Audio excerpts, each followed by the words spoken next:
Mr Speaker.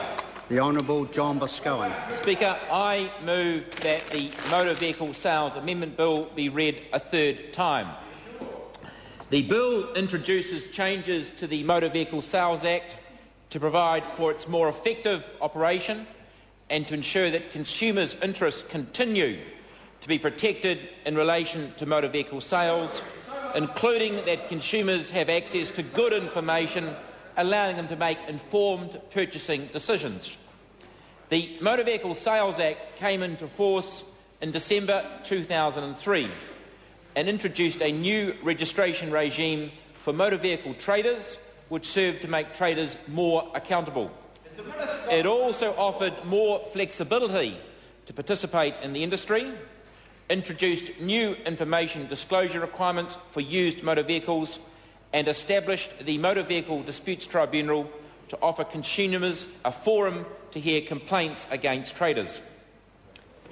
The bill is a result of a review of the operation of the Motor Vehicles Sales Act conducted by the Ministry of Consumer Affairs. I endorse reviewing legislation 2 to 3 years after enactment. This allows assessment of whether the legislation is bedding in as intended and provides for any operational problems to be addressed. I thank the members of the Commerce Committee for their consideration of this bill. I also thank those who made submissions on the bill and also throughout the initial review of the operation of the Motor Vehicle Sales Act.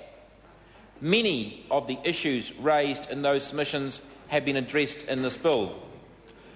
And I also thank the previous Minister of Consumer Affairs and officials of the Ministry of Consumer Affairs and the Parliamentary Council for their work on the bill.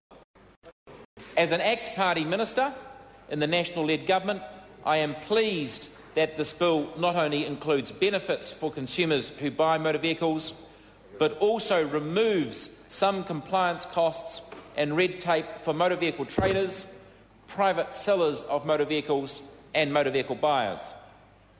The bill tidies up the processes related to motor vehicle trader registration renewal and the registration process for overseas directors.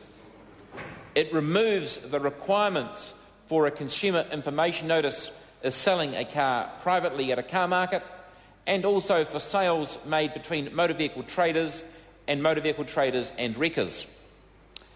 Car market operators, those offering premises for an internet site or for vehicle sales, but not actually selling vehicles themselves, will no longer be required to register as motor vehicle traders. A key function of the Motor Vehicle Sales Act is to protect consumer interests, and I'm pleased to highlight to the House that the bill raises the limit which the Motor Vehicle Disputes Tribunal may hear claims from 50,000 to 100,000. This will allow better access to the tribunal and will also future-proof the limit. The bill also includes some amendments to allow the more efficient functioning of the Motor Vehicle Disputes Tribunal and provides for all decisions of the tribunal to be published, which will provide more transparency, allowing both traders and consumers alike to learn how best to adjudicate disputes between themselves and resolve them. In terms of positive outcomes for both consumers and motor vehicle traders, the success of the Motor Vehicle Disputes Tribunal highlights how well these kinds of dispute resolution entities work in providing low-cost, efficient and fair outcomes for all New Zealanders.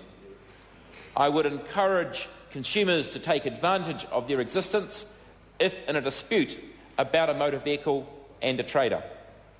The changes I have outlined are designed to strengthen the operation of the Motor Vehicle Sales Act.